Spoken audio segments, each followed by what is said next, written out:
Hi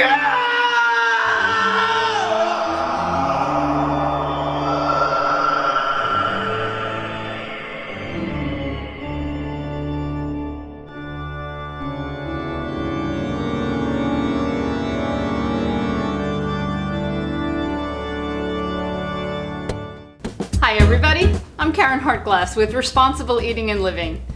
Today I'm going to be making vegan almond biscotti, and it's gluten-free. I love this recipe.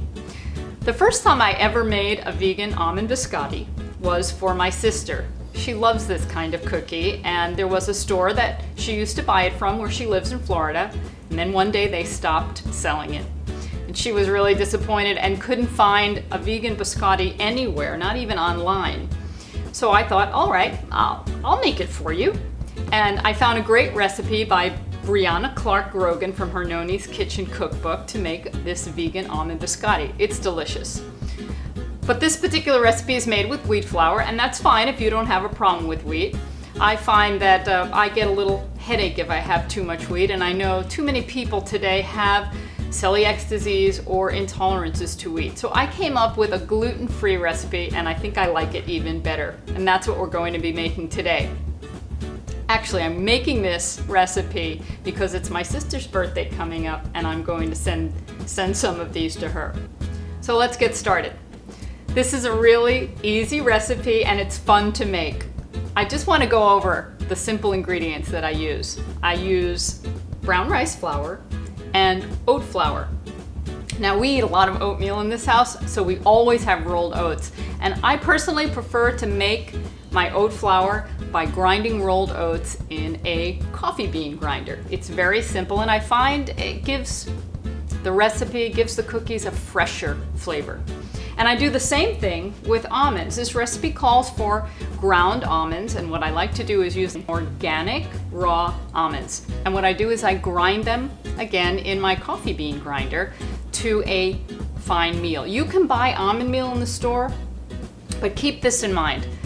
Almonds, nuts, all seeds, they can go rancid and taste stale.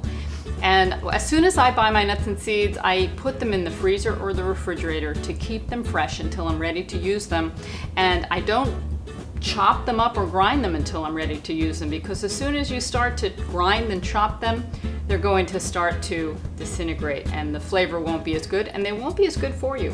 So I like to grind the almonds myself.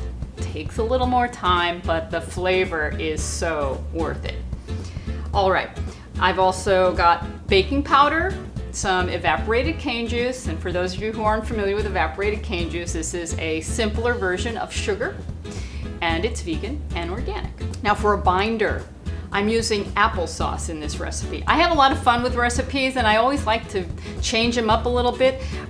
This recipe originated with applesauce, but one day when I was out of applesauce, I didn't know what to use, and then decided to use mashed bananas. There are so many different things in the plant world where you can substitute one for the other, and very often I come up with an even better recipe. There's a little olive oil in this recipe along with almond and vanilla extracts. Let's mix it all up. I've got the brown rice flour and the oat flour and some baking powder, and I just want to whisk them together so that they're well mixed, just like that. Okay, that's good. And now I'm going to put the sugar in a smaller bowl and mix in the liquid ingredients. So we've got the applesauce,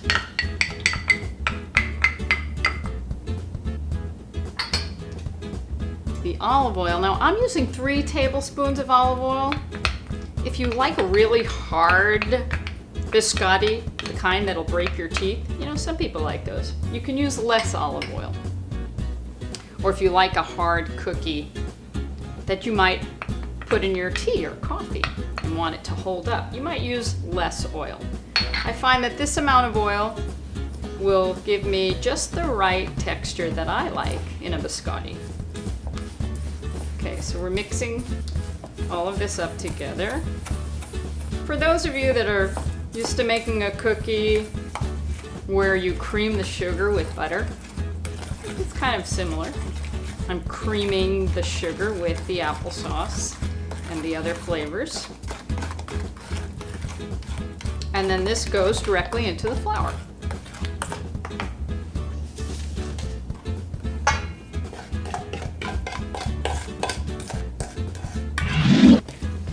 Now I'll add in the almonds.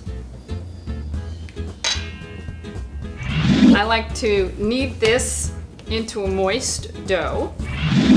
So I'm going to grab about half of the dough and just make a nice log right here on the parchment paper. Press it down to about a 1/2 inch thick, maybe 3 inches wide. And we're going to cook the log just like this for 25 minutes. And when it's done, we'll slice it into the cookie shapes. Now normally this recipe can make 2 of these logs, but I'm gonna do something fun because Halloween is coming up. And I like to use this recipe to make finger cookies, scary little finger cookies. It's a great recipe to do that, so I'm gonna do that right now. Okay, I've taken the biscotti out of the oven and I've let them cool for about 15 minutes. It's really important to let them cool. Now, the finger cookies, they're a lot smaller than the log of biscotti and they are done. So I'm going to remove them. Just put them over here with the other ones.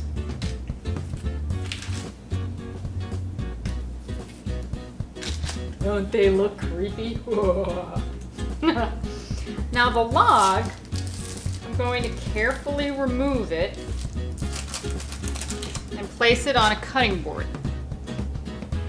And then I'm going to cut the log into little slices.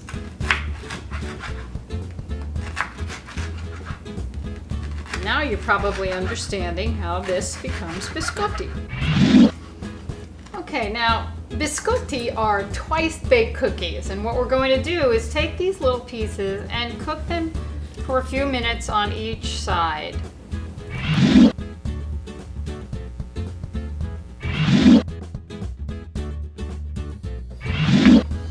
Here they are, vegan almond biscotti that are gluten-free. And one thing I didn't tell you, you can make a big batch of these cookies and put them in the freezer so that they're ready whenever you want them. And that's what I'm going to do. I'm going to send a big batch to my sister for her birthday, and she'll put them in the freezer so she can have them whenever she wants. Thanks for joining me. Bye.